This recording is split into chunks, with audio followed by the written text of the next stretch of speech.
Hi, Lee Thurburn here, and we're back on Book 10 about feasibility analysis. And the feasibility analysis is an important step for you to take before you do a business plan. The feasibility analysis is really designed to answer three specific questions. Is there a market? Is this a business that we should be in? Can we compete in this business, and can we make a return in this business? In other words, is this business that we're thinking about doing viable and worth doing? Now, a lot of people get a feasibility analysis confused with a business plan.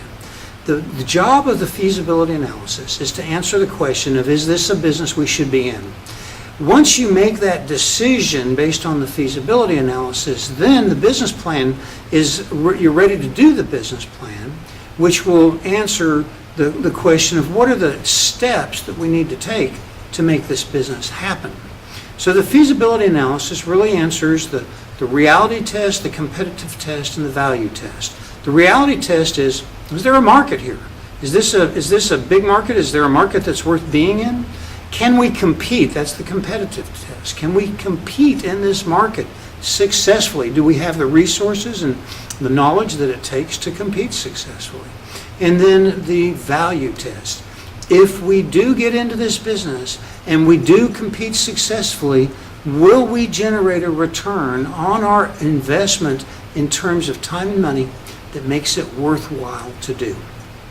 The business plan, on the other hand, asks the question of, what does the business look like from an enterprise structure perspective and the capital perspective, and how are we going to fund the business? How are we going to measure our progress to make sure that we're successfully on track? So the business plan is more implementation based, and the feasibility analysis is more hypothetical of should we do this or not.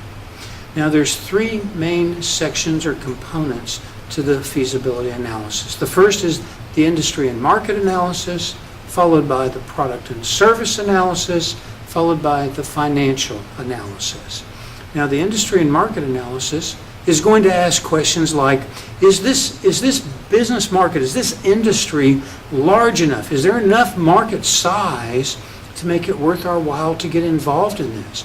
And what about the companies and the competitors? How many of them are there, and are they making money? Is this industry, is it growing or is it shrinking? And regardless of which, what's the rate of growth or the rate of shrinkage? What are the trends that are existing and that we see happening? Do we feel good about the direction that the industry is going?